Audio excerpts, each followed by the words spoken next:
Égal ne soit pas si difficile. Faire la fine bouche. www.lienmini.fr 27085 020. Camilla, étudiante brésilienne, ne comprenait pas le sens de cette expression car, pour elle, l'adjectif fin n'avait qu'un sens, à savoir étroit, mince, peu large.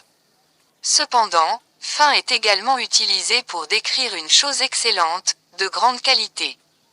Un plat décrit comme étant fin est un plat excellent, délicieux. Faire la fine bouche veut dire être très exigeant, être très difficile, vouloir toujours mieux. Une personne qui fait la fine bouche attend toujours plus et n'accepte que des choses dont la qualité est exceptionnelle. Il y a une connotation négative puisqu'il est sous-entendu que la personne visée est trop exigeante et jamais satisfaite. Exemple, une maman a passé des heures à cuisiner pour sa famille. À la première bouchée, son fils de 17 ans se plaint du fait que le plat est trop salé. Elle lui demande de se contenter de ce qu'il a en lui disant: arrête de faire la fine bouche et mange. Un ami me rend visite pour me donner un vêtement qu'il n'utilise plus. Il me dit: bon, tu vois, il n'est pas parfait, mais il est en bon état. Je lui réponds: je te remercie, je ne vais quand même pas faire la fine bouche pour lui montrer que je ne vais pas me montrer trop difficile ou exigeant. 21. Je suis resté bouche bée. Égal j'ai été extrêmement surpris. Bouche bée. www.lienmini.fr 27085 021.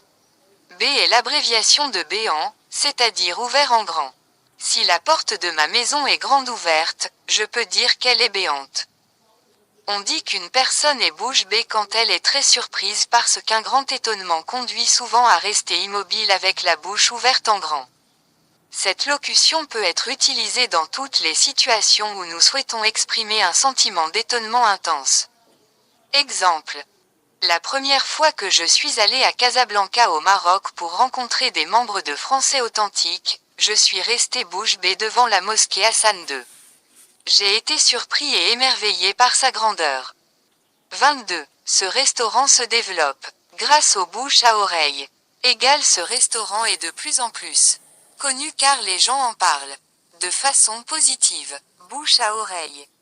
www.lienmini.fr 27085 022. La bouche et les oreilles sont les organes utilisés lorsque deux individus communiquent à l'oral. En schématisant, c'est comme si l'information sortait de la bouche d'une personne pour aller dans les oreilles de l'autre. On parle de bouche à oreille pour expliquer le fait qu'une information ou une rumeur se propage rapidement d'une personne à une autre pour finalement atteindre un grand nombre d'individus. Autrefois, la communication n'était qu'orale.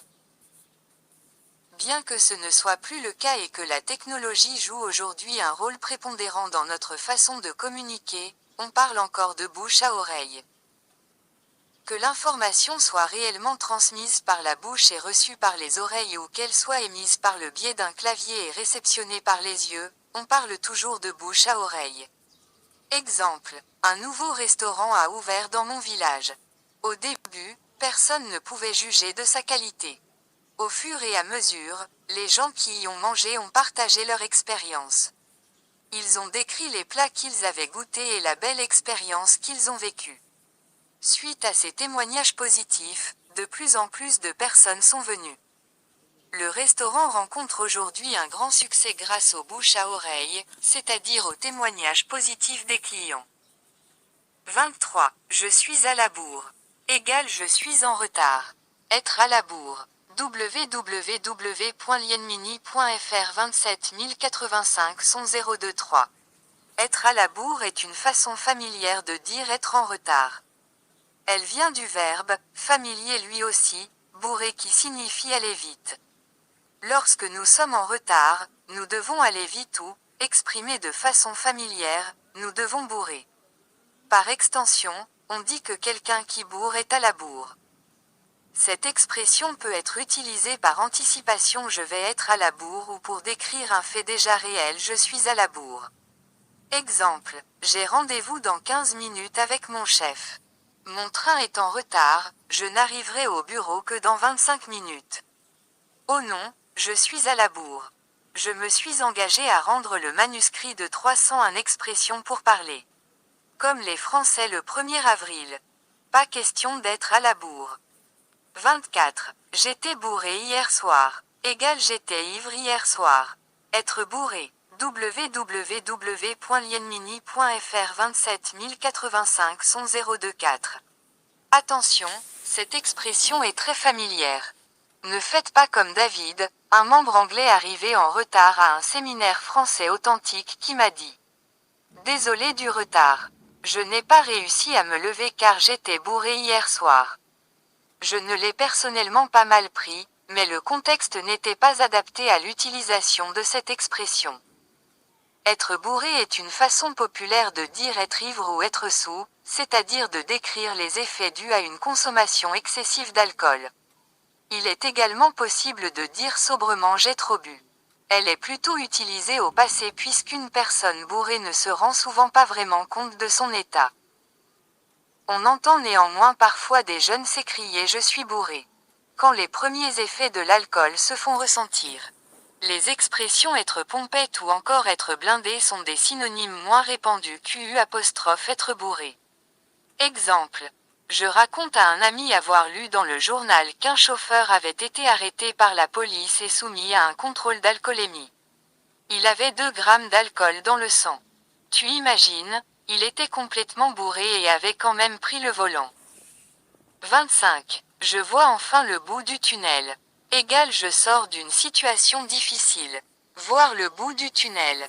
www.lienmini.fr 27085 025. Le mot bout, ici, a le sens de fin.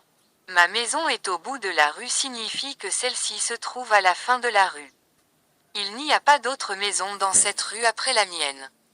Attention, de nombreux non francophones ne connaissent que l'autre sens de bout qui est morceau. Un bout de pain est un morceau de pain, une partie de la baguette. Quand nous nous trouvons dans un tunnel, le tunnel sous la Manche reliant la France à l'Angleterre, par exemple, et que nous n'en voyons pas le bout, nous sommes dans un endroit fermé, sombre, voire angoissant. Dans l'expression voir le bout du tunnel, le tunnel est utilisé pour imager une situation difficile, un problème, un événement sombre. Ne pas en voir le bout signifie que nous n'arrivons pas à imaginer la fin de cette situation difficile. En voir le bout, au contraire, montre que le problème est sur le point d'être résolu. Voir le bout du tunnel signifie donc boucler quelque chose de compliqué, sortir d'une situation difficile. Une expression synonyme est sortir d'une mauvaise passe. Exemple. Alors que la pandémie de Covid-19 nous touche depuis plus d'1 an, la vaccination nous permet de voir le bout du tunnel.